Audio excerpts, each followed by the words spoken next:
Agriculture Department spending bill for fiscal year 2012 and finish up work this afternoon on spending for military construction and Veterans Affairs. Now live House coverage here on C-SPAN.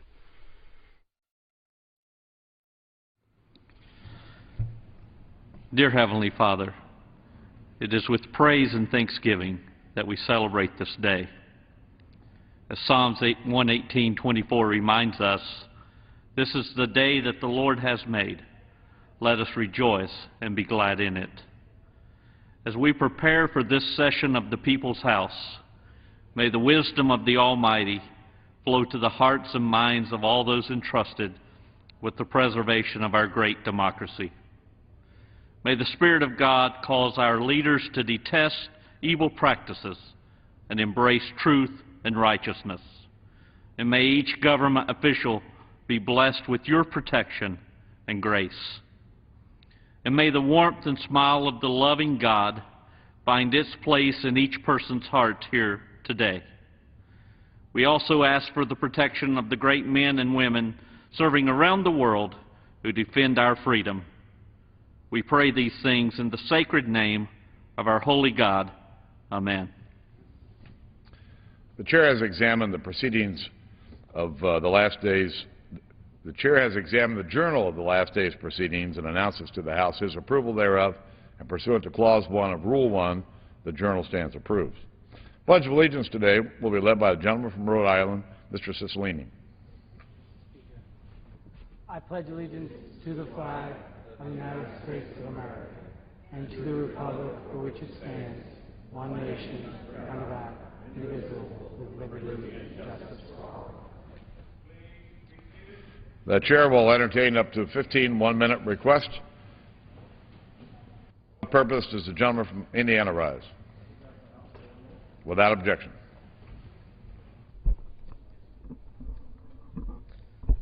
Thank you, Mr. Speaker. I stand honored to represent Indiana's 3rd Congressional District, which is home to one of the United States Armed Forces' finest members, Army National Guard Specialist Terrence McKinney. After a 2-day competition between 14,000 soldiers at Camp Atterbury Joint Maneuver Training Center in Indiana from April 18th through the 19th, National Guard Specialist Terrence McKinney earned the title of Indiana Army's National Guard Soldier of the Year. McKinney, at age 25, is now joined with 54 others as the best National Guard soldiers in the country. McKinney was also recognized for his exceptional achievement Friday, May 20th, at Victory Field in Indianapolis, and moves on to compete at the regional level. McKinney is from Fort Wayne, Indiana, and a member of Detachment 18 Recruiting and Retention Command out of Muncie, Indiana.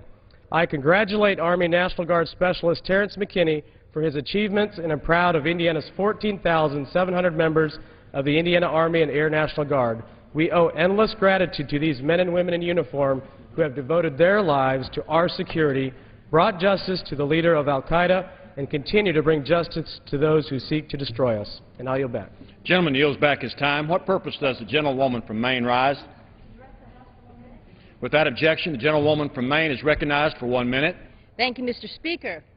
Mr. Speaker, all over this country, small, independent farmers are making a living by farming in a way our parents or grandparents would recognize, raising high-quality food and selling it close to home. The USDA recognizes the importance of this growing economy and has developed programs like Know Your Farmer, Know Your Food, and research focused on local food system. These programs are critically important. Later today, we will take up a bill that is accompanied by a report that will cripple these efforts with unnecessary bureaucratic requirements and by prohibiting research on local and regional food systems. That's right, the committee report actually urges USDA to stop doing research on the benefits of local and regional food systems. Mr. Speaker, more and more American families want to know where their food is coming from and want to buy it locally. Now is not the time to make it harder for small farmers and to make it harder for small farmers to give consumers what they want. I yield back the balance of my time. Gentlewoman yields back her time. What purpose does the gentleman from Texas rise? Without objection, the gentleman from Texas, Mr. Johnson, is recognized for 1 minute. Thank you, Mr. Speaker. I rise to celebrate the newly crowned NBA champions, the Dallas Mavericks. They came together persevered, played exceptionally well as a team. The MVP of the series, Dirk Nowitzki, will go down in history as a tireless worker and humble team player who shined both on and off the court. I'm proud of the Mavs' first ever NBA championship title and hope there are many more to come. It was on Flag Day, and I think it's noteworthy that this team is emblematic of the American spirit. As individuals, they are good, but when they come together, they are great. God bless Texas. God bless the Mavs. I salute you. Gentleman's time has expired. What purpose does the gentleman from Rhode Island rise? Without objection, the gentleman from Rhode Island is recognized for 1 minute. Thank you, Mr. Speaker. I rise today to honor the United States Challenge Cup Junior Golf Foundation, headquartered in East Providence, Rhode Island, which provides competitive opportunities for young golfers throughout New England. Recognizing the need to expand access to competition for young golfers, the Challenge Cup was founded thanks to the vision, passion, and dedication of Dave Adamonis Sr. in 1980 and continues today under the strong leadership of his older son, Dave Jr. The Challenge Cup has enabled thousands of young men and women to grow through the game of golf, resulting in hundreds of alumni advancing to compete at the collegiate level, developing the careers of many golf professionals, and fostering the personal growth of all participants. As the 2011 United States Open begins this week, multiple Challenge Cup alumni are part of the field, including one of the tour's first participants, Dave Adamonis Sr.'s younger son, Brad. I thank the Adamonis family for their immense contributions to Rhode Island and the national golf community, and wish Brad Adamonis the best of luck as he battles Congressional Country Club this week in hopes of capturing our national golf title. I yield back. Gentleman yields back his time. What purpose does the gentleman from Connecticut rise? Without objection, the gentleman from Connecticut is recognized for 1 minute. Thank you, Mr. Speaker. I rise this morning to talk about something that most Americans don't know much about, derivatives. Derivatives are basically big bets on the future of the housing market, the future of oil prices, that amongst other things, AIG used to destroy itself, requiring the Bush administration to put together a bailout package that was so controversial that we got to pay for. Derivatives are also used by speculators to take position in energy markets. Don't take it from me. Goldman Sachs says that $20 to $30 of the price of a barrel of oil today is associated with speculation in the energy markets. Now, you'd think, given all this, that we might regulate derivatives, which we haven't done before. And you'd be right, except for the fact that the bill that we're talking about today, the agriculture bill, would gut money for the CFTC, which will be the regulator of the derivatives markets. Now, the majority can't say we shouldn't regulate them, so instead, in their zeal to deregulate everything, they're saying, let's gut the regulator's ability to look after these contracts. Sounds crazy? It is. Gentleman's time has expired. Thank you, Mr. Speaker. Gentleman's time has expired. What purpose does the gentlewoman from Hawaii rise? Without objection, the gentlewoman from Hawaii is recognized for 1 minute. Thank you, Mr. Speaker. During these difficult times, we define ourselves as a society and as a country by how we treat those who are less fortunate and those who are dependent. We also define ourselves by how we keep our promises. And this is why it is so important that we keep our promises to our seniors. I'm speaking, Mr. Speaker, about Medicare and the Republican plan to do away with Medicare as we know of it today. You hear many things, but we owe it to our seniors to be honest and upfront to them as exactly what this plan is going to do. You will hear that Medicare will not affect those seniors who are on Medicare now. That is not true. Seniors who are on Medicare now will see that donut hole reappear. In other words, they're going to pay for prescription drugs again. You will see figures like 3.9 million of them paying $2.2 billion next year alone for that donut hole. We will also see that it will cost them a total of about $111 million next year because they will now have to co-pay for their wellness visits. This is not the way we keep our promises to the elderly. Thank you, Mr. Speaker. I yield back. Gentlewoman's time has expired. What purpose does the gentleman from Michigan rise? To address the House for 1 minute and to revise and extend my remarks. Without objection, the gentleman from Michigan is recognized for 1 minute. Thank you, Mr. Speaker. We must save Medicare and Medicaid. with more and more people growing older and the cost of medical technology skyrocketing, the proposal to end Medicare would result in seniors on a fixed income going bankrupt. The proposal to gut Medicaid would end up throwing our loved ones out of nursing homes into the street. I'll tell you how Congress can best balance the budget. Just do these three things. Help create more jobs. Help stop foreclosures. Help keep people healthy by providing health care to everyone. I yield back my time. Gentleman yields back his time. What purpose does the gentleman from Tennessee rise? Without objection, the gentleman from Tennessee is recognized. Thank you, Mr. Speaker. The agenda of this House should be jobs, jobs, jobs. And yet here we are in June, and the Republican leadership has not put forth one single jobs bill, not one single jobs bill, and the American people want that.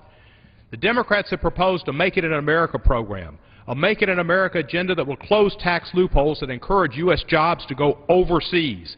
That'll provide hometown tax credits to help small businesses hire new employees and sell their products and innovations overseas, to boost incentives to create clean energy jobs so we don't have to spend so much money with our military and lives protecting the oil imports from the Middle East. Set requirements for government and contractors to buy American products and services and demand that China and other countries honor fair trade principles. Jobs is the agenda. The Democrats are offering a jobs agenda, and I support it and ask the other side to come forth and try to help us create jobs. Thank you, Mr. Speaker, and I yield back the remainder of my time. Gentleman yields back his time. What purpose does the gentlelady from Texas rise? Without objection, the gentlelady from Texas is recognized for 1 minute. Speaker, if I mentioned the Commodities Futures Trading Commission, there'd be a lot of glazed over eyes.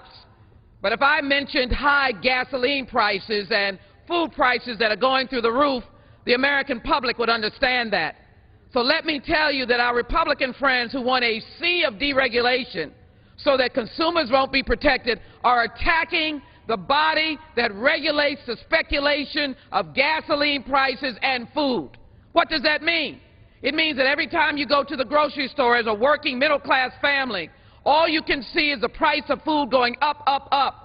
Yes, we've had storms and we've had droughts, but the reason is the speculators are gambling on food prices. They're gambling on gasoline prices. And so the hard-working Americans that are working are getting the short end of the stick. Can you imagine? Here we go with Republicans again, defeating the consumer. Democrats are ready to fight for jobs. We're ready to get rid of those speculators and fund the Commodities Trade Commission that deals with the fact of protecting consumers. Is there no shame?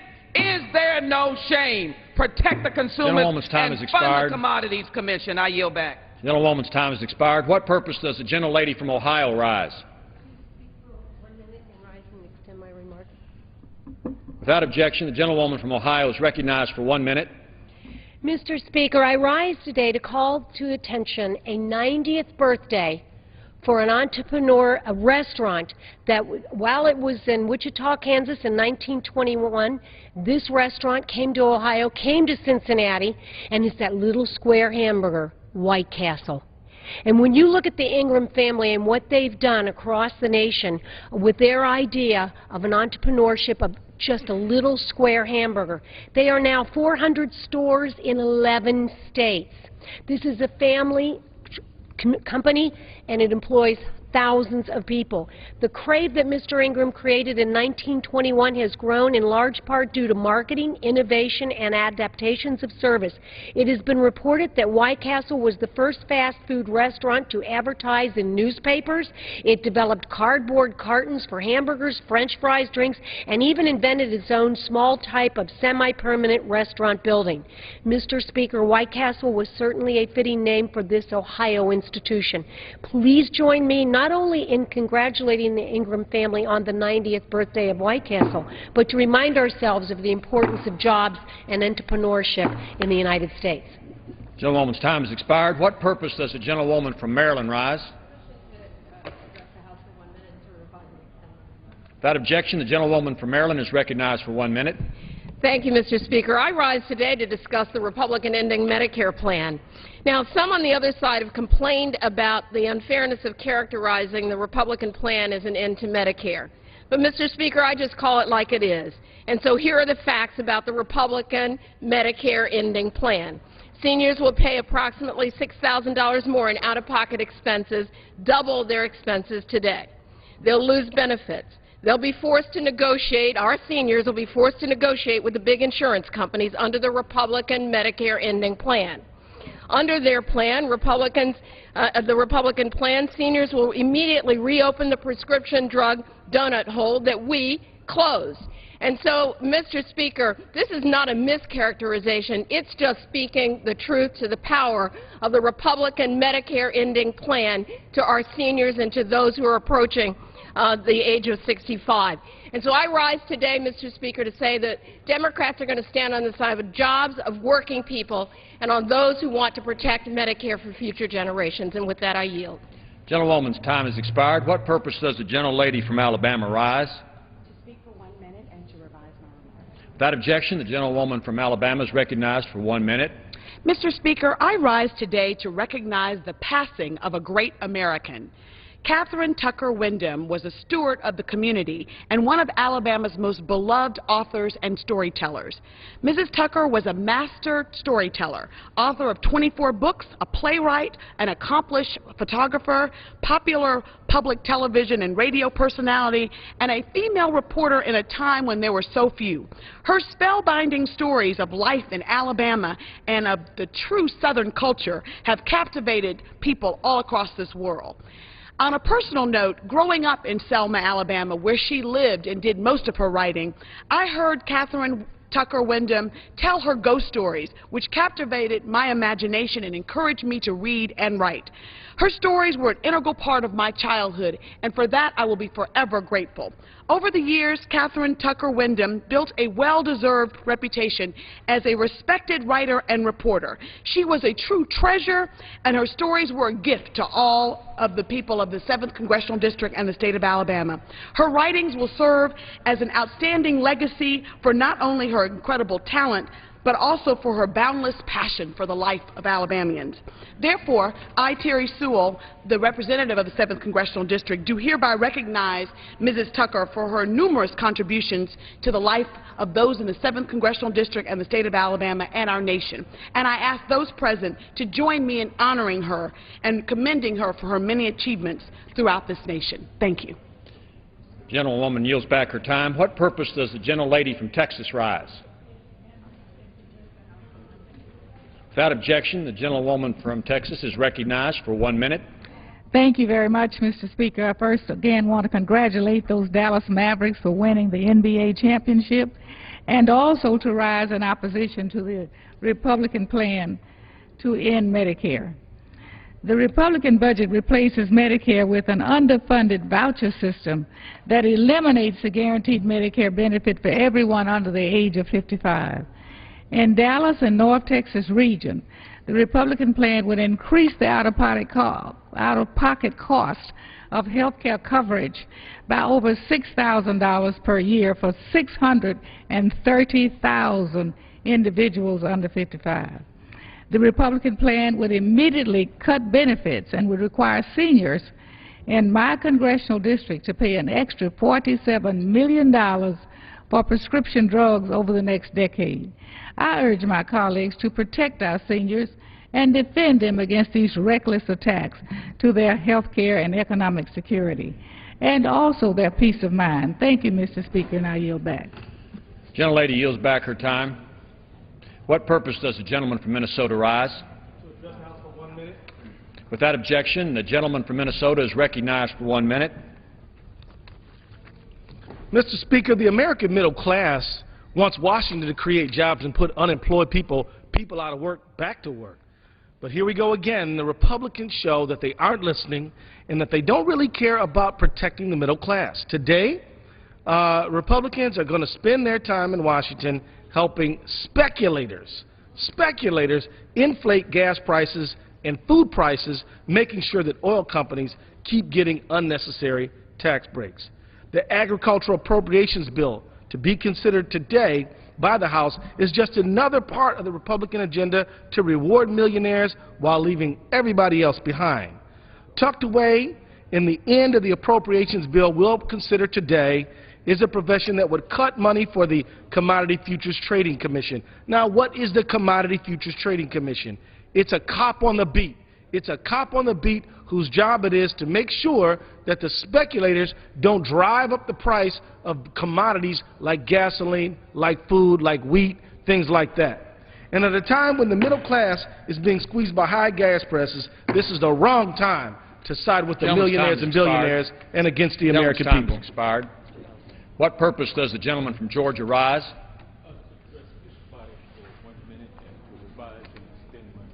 Without objection, the gentleman from Georgia is recognized for 1 minute. Thank you, Mr. Speaker. The 90th anniversary of White Castle, the 25-cent hamburger I used to remember, it came in that little cardboard box. You could buy 4 of them for $1. The price has gone up now, but I got a feeling if this Congress continues to do business like it has, we will be eating about 2 of those little small hamburgers for dinner every single day. What they want to do, ladies and gentlemen, on the Republican side is to cut Medicare and gut Medicaid and do everything they can to take care of their wealthy patrons with another round of tax cuts. It's like a drunken binge that they have been on with these tax cuts. Trickle-down economics, ladies and gentlemen, does not work. It has not trickled down, and in fact, it has closed off to where all of the money stays up top. It never trickles down to the bottom. We got to change that. Thank you, ladies and gentlemen, and I yield back. Gentleman's time has expired. Communication. The Honorable the Speaker, House of Representatives. Sir, pursuant to the permission granted in Clause 2H of Rule 2 of the Rules of the U.S. House of Representatives, the clerk received the following message from the Secretary of the Senate on June 14, 2011 at 10:38 a.m. Appointments, Mexico-United States Interparliamentary Group. With best wishes, I am. Signed sincerely, Karen L. Haas. Chair lays before the House a message. To the Congress of the United States, Section 202D of the National Emergencies Act provides for the automatic termination of a national emergency unless, prior to the anniversary date of its declaration, the President publishes in the Federal Register and transmits to the Congress a notice stating that the emergency is to continue in effect beyond the anniversary date. In accordance with this provision, I have sent to the Federal Register for publication the enclosed notice stating that the national emergency and related measures blocking the property of certain persons undermining democratic processes or institutions in Belarus are to continue in effect beyond June 16, 2011. The flawed December 2010 presidential election in Belarus and its aftermath, the harsh violence against peaceful demonstrators, the continuing detention, prosecution, and imprisonment of opposition presidential candidates and others, and the continuing repression of independent media and civil society activists all show that the government of Belarus has taken steps backward in the development of democratic governance and respect for human rights. The actions and policies of the government of Belarus and other persons to undermine Belarus democratic processes or institutions, to commit human rights abuses related to political repression, and to engage in public corruption pose a continuing, unusual, and extraordinary threat to the national security and foreign policy of the United States. For this reason, I have determined that it is necessary to continue the national emergency declared to deal with this threat and related measures blocking the property of certain persons. Signed, Barack Obama, the White House. Referred to the Committee on Foreign Affairs and ordered printed.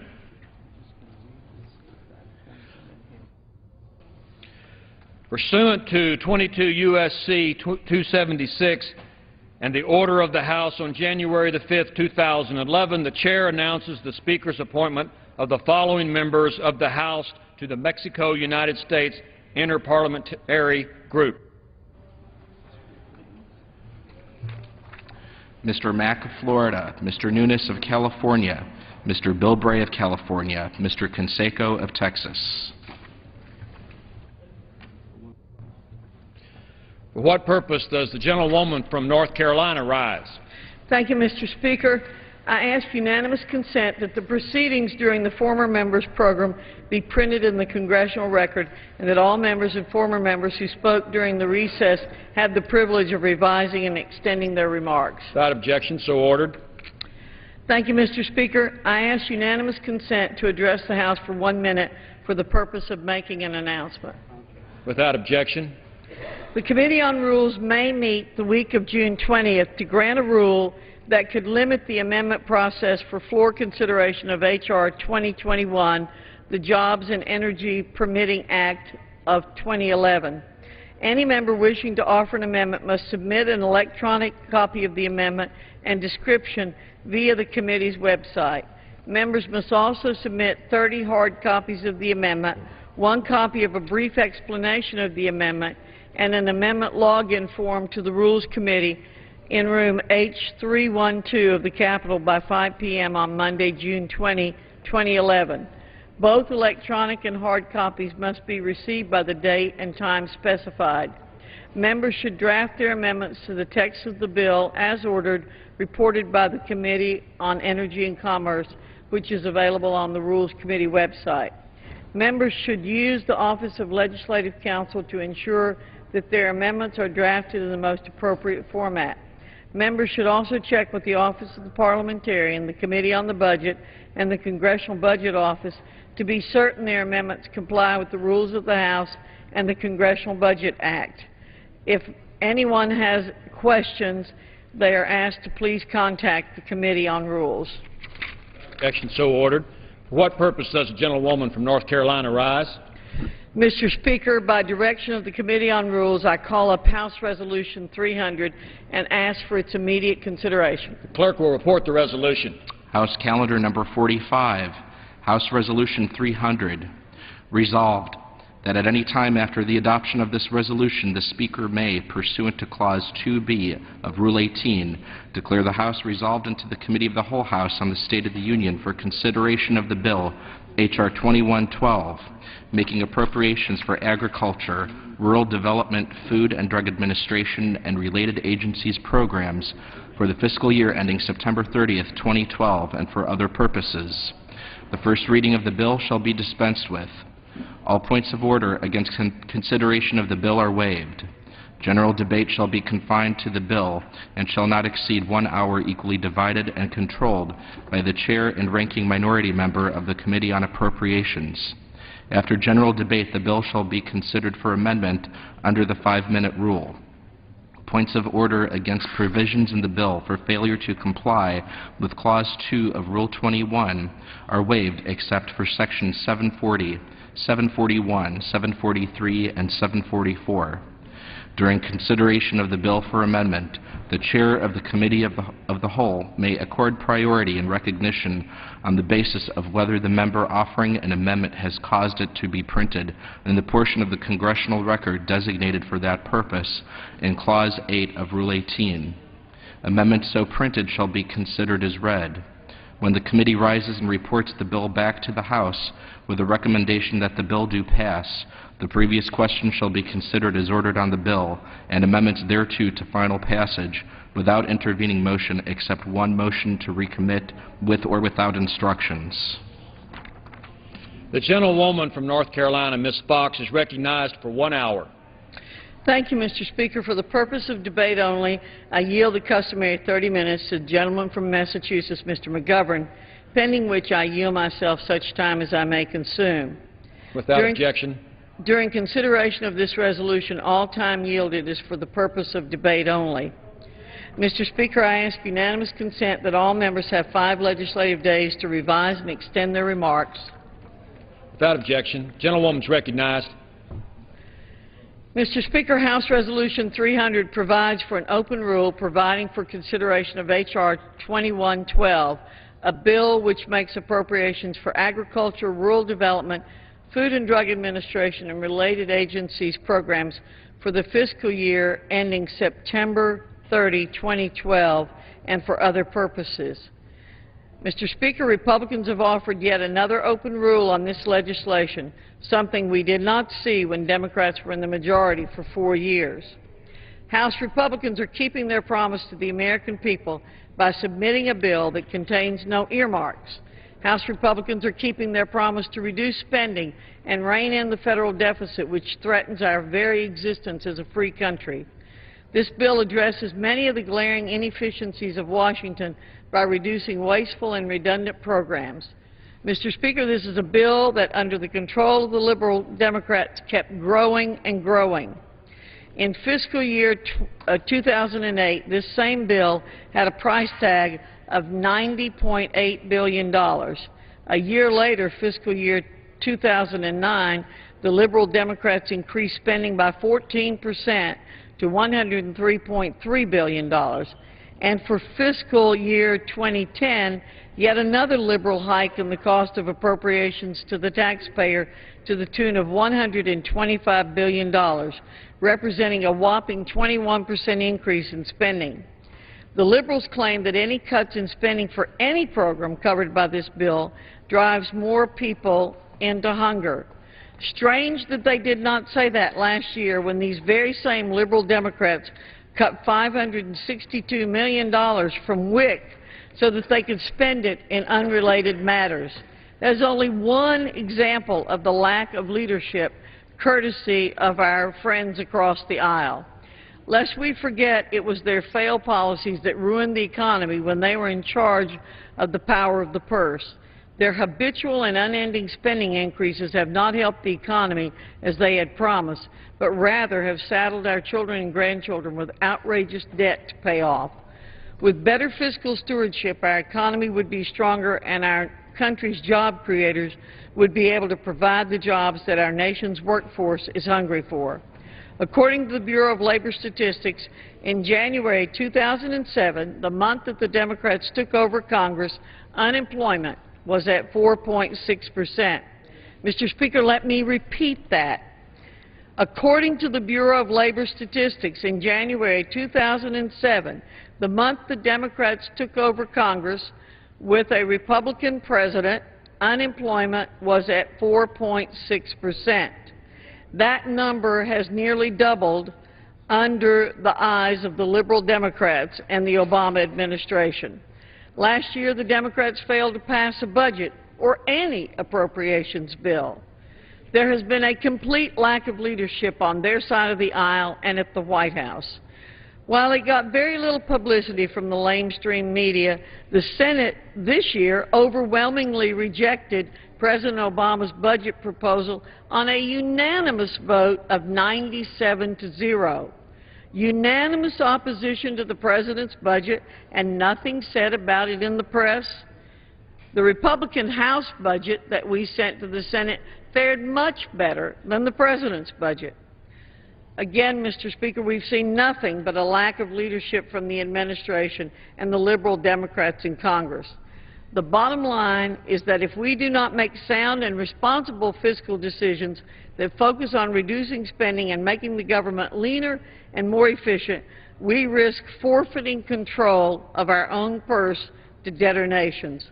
The simple truth is that we are currently borrowing 43 cents for every dollar spent at the federal level. To have foreign nations provide funds for so much of what our country spends is simply negligent and irresponsible. Even the chairman of Joint Chiefs of Staff, Admiral Mike Mullen, has stated that the national debt is the single biggest threat to our national security. Taxpayers will be paying around $600 billion in interest on the national debt by 2012. To put that figure in perspective, Mr. Speaker, the fiscal year 2011 defense budget is $685 billion. In order to grow the economy and provide an environment which Americans can prosper, we need to end expensive and ineffective government programs and remove the barriers of uncertainty that prevent employers from hiring. Many liberal elites are calling for higher taxes, Mr. Speaker, on hardworking Americans in order to pay for their irresponsible spending and fiscal decisions. The Democrat plan is to continue to borrow, spend, and tax. taking money out of the pockets of hardworking Americans. A clear difference between liberal Democrats and Republicans is that Republicans do not claim ownership of the salaries of hardworking Americans and businesses that create jobs.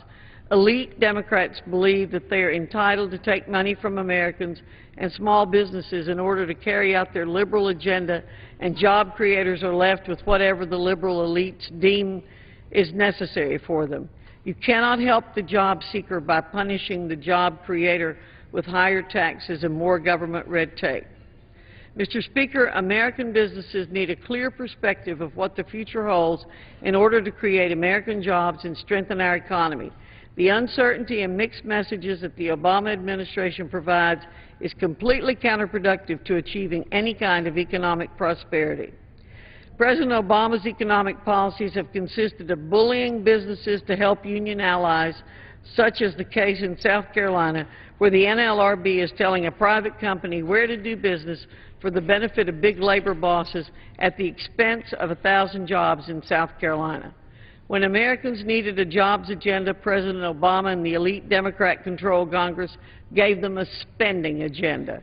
From the President's first day in office in January 2009 through April 30, 2011, the economy has lost 2.5 million jobs, an average of 3,044 jobs lost every day.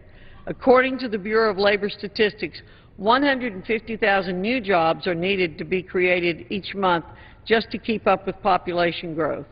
The economy is not growing fast enough or strong enough to employ the 13.7 million Americans looking for work.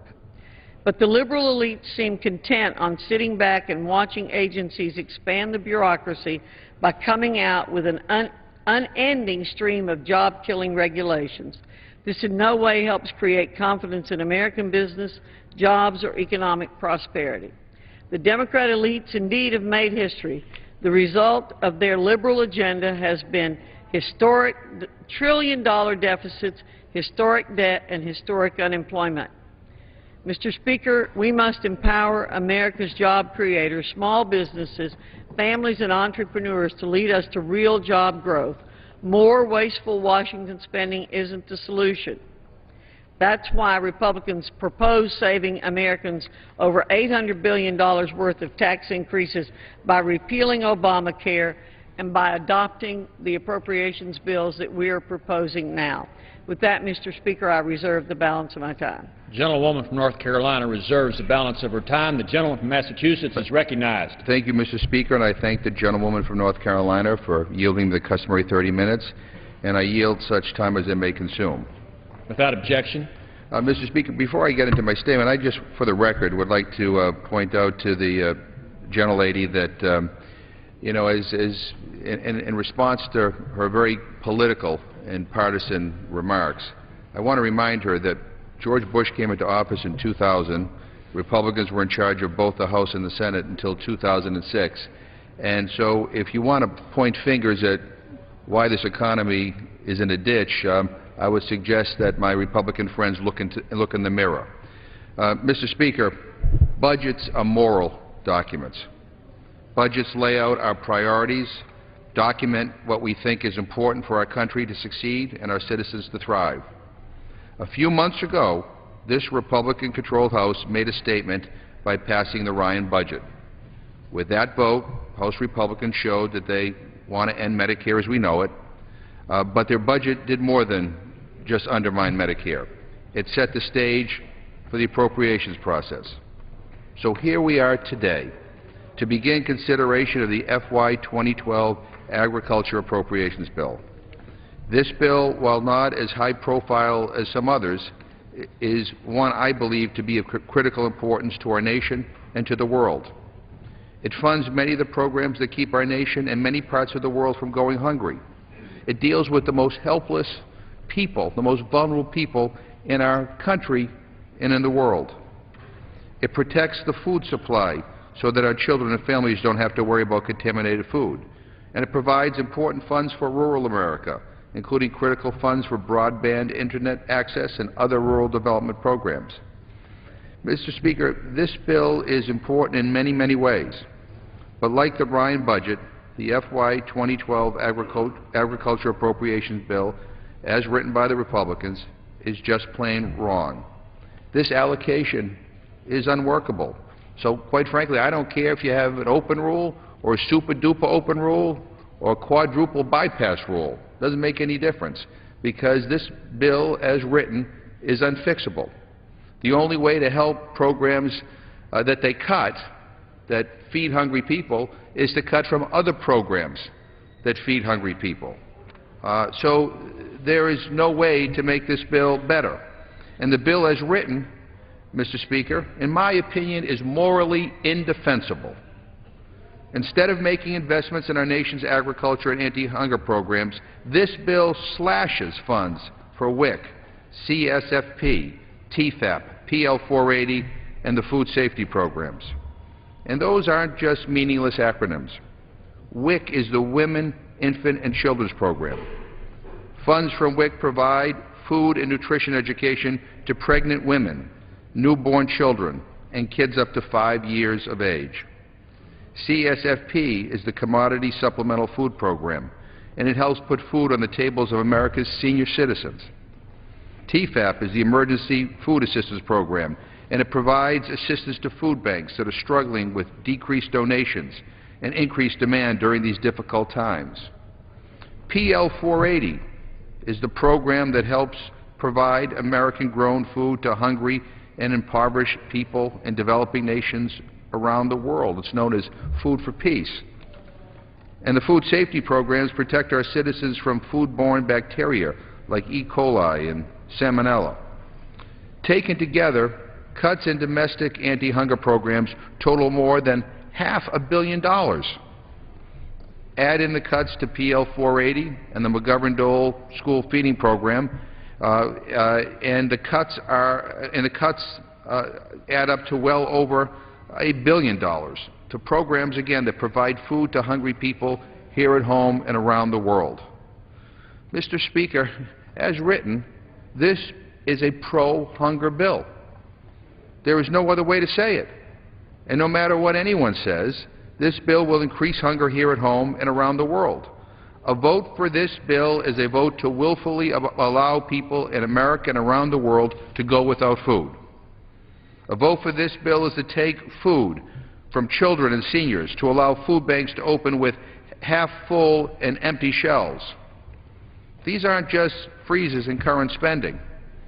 A freeze in current spending would be bad enough with the continued rising demand and rising food prices that people are facing here at home and around the world. So that would be bad enough. No, these are real cuts that will do real damage to real people. The only thing crueler than ignoring a hungry person is giving a hungry person food and then taking it away. No one would condone that, Mr. Speaker, and yet that's what this bill does. And we're not just talking about that tired old stereotype of the welfare queen gaming a system. No, Mr. Speaker, the bill we're talking about are people who played by the rules but are struggling to make ends meet because of the difficult economy. We are seeing more middle-income families who are now turning to food banks and food pantries. In times of need, we're supposed to help our brothers and sisters in need. You know, that's what a community is about. That's what our country is supposed to be about. Yet this bill does not do that. Instead, it cruelly targets those who are hurting at no fault of their own. Yes, we are facing tough, difficult economic times. Yes, we need to address the budget deficit. But what kind of nation are we if we choose to balance our deficit on the backs of the poor and the hungry? What kind of Congress are we if we choose to cut the programs that protect our seniors and our children in favor of protecting gas, oil, and farm subsidies? Because I want my colleagues to understand that those subsidies to those examples of corporate welfare are all protected, and they've been protected by this new majority since they took office. What kind of people are we if we stand idly by and allow our children to go hungry? Nations to go to war over food riots. We all watched with great interest what unfolded in Egypt, with the protests demanding democracy and freedom. But they were also demanding food. They were also riding over the lack of food that people had in Egypt. You know, Mr. Speaker, this is especially tragic because it kind of demonstrates where the new majority's priorities are. One of the first things that they insisted on was that we protect the Bush tax cuts for the wealthiest people in this country. Donald Trump got his tax cut protected, and we didn't have to offset that, even though it's costing a great deal to our deficit and our debt. We didn't offset it. They just wanted to protect it. You know, all the corporate welfare, all protected. And so now they bring a bill to the floor, and they say, well, we have to make tough choices. We have to make tough decisions. And the tough decisions, the tough choices they make are they cut the WIC program. 300,000 people will be thrown off of WIC. You know, that's not tough on anybody here in the United States House of Representatives. You know, we're all fine. But it's tough on a lot of low-income pregnant mothers and their children all around this country. We can do better than that, and Congress needs to do better than that, and this nation should be better than that. This bill follows in the grand tradition of the Ryan budget. Like the Ryan budget, it does great damage to the American people. And like the Ryan budget, it breaks our nation's great promise to protect our nation's citizens. And like the Ryan budget, in my opinion, this is morally indefensible. I urge my colleagues to join me in opposing this bill. I urge my Republican colleagues, don't do this. Don't do this. Don't try to balance the budget on the backs of the most helpless people in our country and around the world. I reserve the balance of my time. The gentleman from Massachusetts, Mr. McGovern, reserves his time. The gentlewoman from North Carolina, Ms. Fox, is recognized. Thank you, Mr. Speaker. I yield myself such time as I may consume. Without objection, the gentlewoman is recognized. Thank you, Mr. Speaker. I'm always having to help balance out the comments that my good colleague from Massachusetts is making. He criticizes Republicans for keeping tax cuts. Well, I have to explain to him his president, a Democrat, supported that. Most Democrats here supported that last year. We didn't keep tax cuts. We stopped tax increases.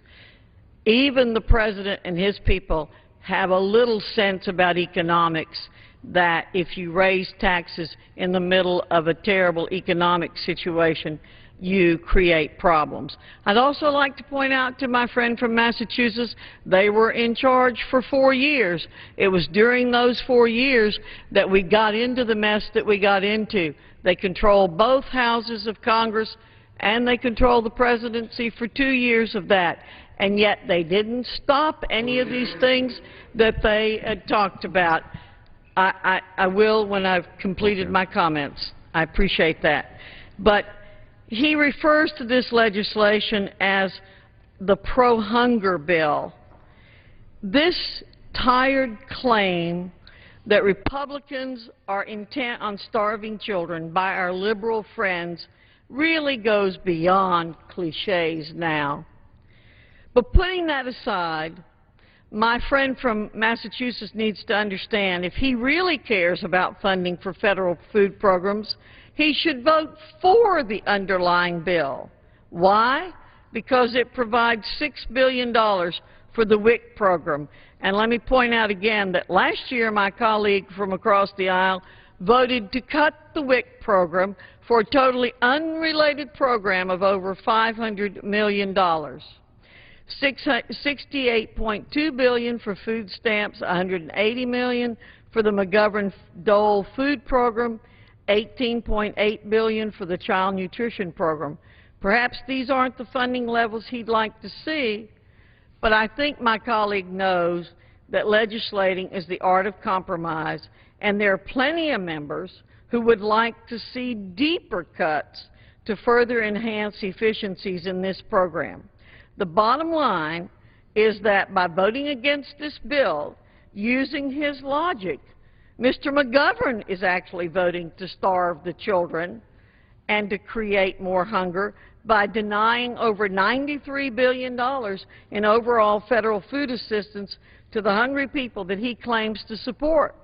In contrast, by voting for the underlying bill, he's voting to provide the funding he argues these programs so desperately need. Let me do a recap of what's in this bill, Mr. Speaker. 77% of the bill is SNAP, that's food stamps, child nutrition, and WIC.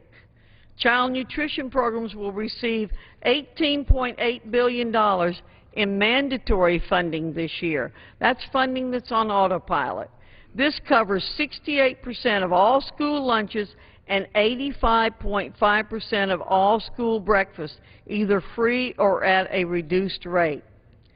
The SNAP or food stamp program, $68.2 billion, providing support to 45 million people. Mr. Speaker, it's unconscionable that we have 45 million people in this country getting food stamps. That's a result of the policies of our Democratic friends across the aisle. Again, WIC, $6 billion, CAP, $136 million. The McGovern-Dole International Food for Education Child Nutrition Grants, $180 million. There's a lot that the liberals can be grateful for in this program, and I would yield to a question from Mr. McGovern if he has a question to ask me.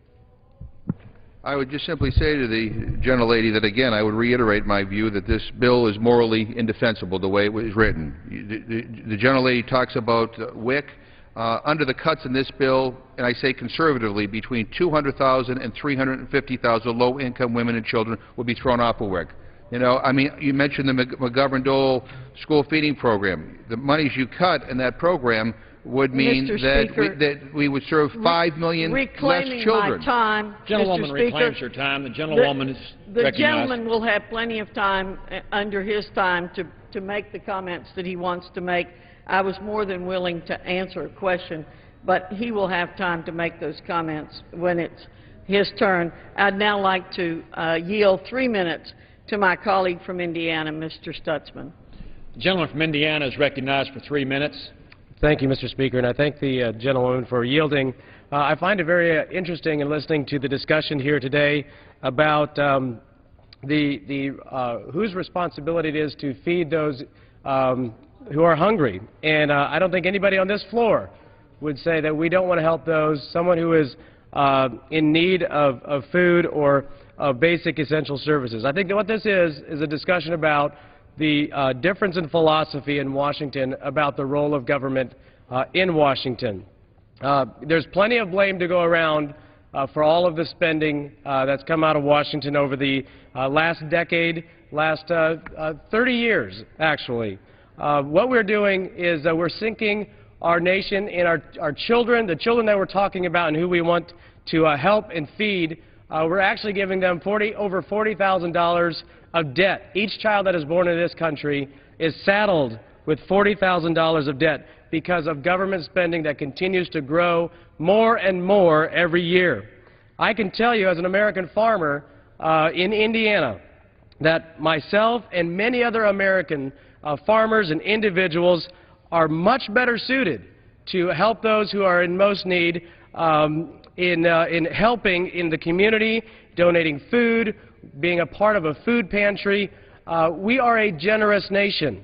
And what has become of our ability to help is that we have a federal government that continues to saddle us with more and more debt, more and more taxes and regulation, making it much more difficult to make the profits that we can then turn around and help our communities with food, with these basic services that our churches, our charities, and many other organizations in our local communities provide. Instead of us always looking to the government for that assistance, let's back off of the American people and let them help themselves when they are capable and when they are willing to do it, rather than continuing to put them further and further into debt, which the Democrat Party talks about. Where are the jobs? Well, government doesn't provide jobs. The private sector, people in our communities, entrepreneurs, people that want to expand their businesses to provide a job for that family that needs to provide for their children, they need the job. and there's not going to be enough government jobs to give them that opportunity. Instead, every time we take dollars away from the private sector, that individual who is out working hard, doing working 50 to 60 hours a week, just trying to make ends meet, we are putting them in a very difficult position where they are not able to pay the bills, and because we continue to make it much more difficult for businesses to be successful here. Small businesses are the backbone of this country, and until Washington, D.C. backs off, the American economy is going to continue to struggle, and families are going to continue to struggle. So I thank the gentlelady for yielding, and I believe that this is a responsible bill. Time has expired. That will instead help the American economy to grow and help Americans. Thank you. Now I yield back. Gentleman from Indiana's time has expired. The gentlewoman from North Carolina, Ms. Fox, reserves. The gentleman from Massachusetts is recognized. Mr. Speaker, let me yield myself such time as I may consume. Without objection, the gentleman is recognized. Let me assure the gentleman from Indiana that churches and faith-based organizations all across this country are doing their share. They're doing more than their share. And many of them, representing every faith denomination in this country, are up on the Hill today saying, we need you, those of you in Congress, to do your part. Because this is not just a problem for charity to deal with. We all have to be involved in dealing with this issue of poverty and dealing with the issue of hunger in America and around the world. And let me say to my colleague from North Carolina, I'll match my anti-hunger credentials against hers 7 days a week. But in this bill that has been brought before us, the cuts in WIC would end food assistance for 200,000 to 350,000 low-income women and children. That's a conservative estimate. She mentioned Food for Peace. How grateful we should be that they've thrown some scraps at the problem of international hunger. In this bill, there's a 39% decrease in Food for Peace Title II funding, and it will put millions of lives at risk and undermine the ability of USAID to prevent famine. Food aid provided by USAID is a life-saving measure for millions of vulnerable people overseas. And according to USAID, these brutal cuts will mean up to 16 million people, mainly women and children, will not receive the life-saving food aid. The gentlelady mentioned the McGovern-Dole program, which is near and dear to my heart. The McGovern-Dole program serves about 5 million people and 5 million children in 28 countries. The $20 million cut to McGovern-Dole will end school meals for over 400,000 children in the world's poorest countries. We are literally taking food out of the mouths of these children. Imagine how that would make you feel if it were your child. So I say to the gentlelady and to the gentleman who just spoke, this is not a jobs bill that we're bringing to the floor here today. I mean, unfortunately, my colleagues on the other side of the aisle don't want to bring a jobs bill to the floor. They're too busy trying to undermine or underfund funding for National Public Radio instead of dealing with more important issues. But this bill deals with the reality, and I don't care who you want to blame for it, that there are tens of millions of our own citizens who are hungry in the United States of America, the richest country on the face of this earth. And we have a choice to either try to help them out during this difficult time or to turn our backs. And the way this bill is funded, we turn our backs on millions of our fellow citizens. And I reserve my time. Gentleman from Massachusetts, Mr. McGovern, reserves. The gentlewoman from North Carolina, Ms. Fox, is recognized. Thank you, Mr. Speaker. Mr. Speaker, I'm always very reluctant to talk about personal experiences on the floor, but I want to tell my colleague across the aisle that I grew up probably poorer than anybody in this body. And I know something about what it means to struggle to get food. I know what that's all about. And let me tell you, there's nobody here who feels more strongly that more federal government involvement in this is not the right way to go. What we need is to be able to develop policies that allow people to get a job so they can provide for themselves instead of being dependent on the federal government to provide for them. And let me talk about, my colleague says budgets are moral documents. And again, my colleague and I don't agree on a lot of issues when it comes to policies, but we certainly agree on that. Budgets are moral documents. And what the Republicans have done with the budget that we passed here in this body this year is to say to the American people, we understand that budgets are moral documents. We passed a budget. The Democrats didn't even pass a budget last year, so they didn't want to face up to it. I don't know what that says about their morality, but I know what it says about Republicans' morality.